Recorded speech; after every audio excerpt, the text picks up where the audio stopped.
মোৰ যিটো সংগ্ৰামী জীৱন, এই সংগ্ৰামী জীৱনত বহুত সময়ত মই বদৌনী নাজমল চাহাবক মই গালি পাৰিছোঁ।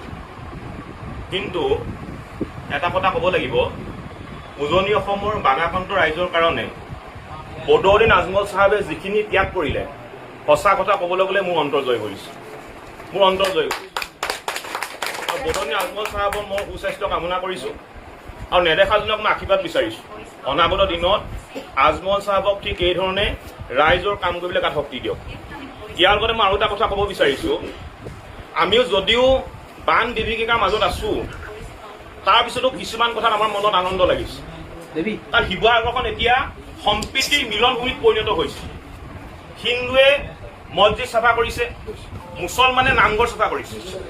তাতকৈ আমাৰ জীৱনৰ কাৰণে, বিশেষকৈ মোৰ জীৱনৰ কাৰণে, আমাৰ জীৱনৰ কাৰণে তেনে দৃশ্য আমি দেখা পোৱাই নাছিলোঁ, পাইছিলোঁ জানো? তাতকৈ ভাল কিন্তু হ'বলগীয়া একো বিষয় হ'বই নোৱাৰে। গতিকে মই এই মুহূৰ্তত আমি জাতীয় সংগ্ৰামী অসমৰ তৰফৰ পৰা এটা কথা স্পষ্টকৈ কৈ দিব বিচাৰিছোঁ, আমাৰ যিডাল সম্প্ৰীতি এনাজৰী এডাল আৰু অধিক শক্তিশালী হ'ব লাগিব।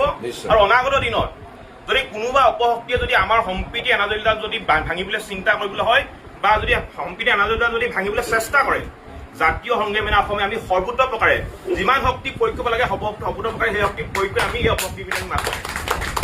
আৰু এটা কথা, খুব সত্য কথা এটা মই আজি কৈছোঁ, খুব এটা সত্য কথা এটা কৈছোঁ, মানুহে ক'বলৈ বেয়া পায়, একদম সত্য কথা। এই বানপীড়িত অৱস্থাত এই মহাপ্ৰলয়ত অধিকাংশ মুছলমানে যদি সহায় নকৰিলেহেঁতেন, সঁচা কথা, মানুহবোৰ কিন্তু আৰু অধিক বিপদত পৰিলেহেঁতেন। একদম সঁচা কথা।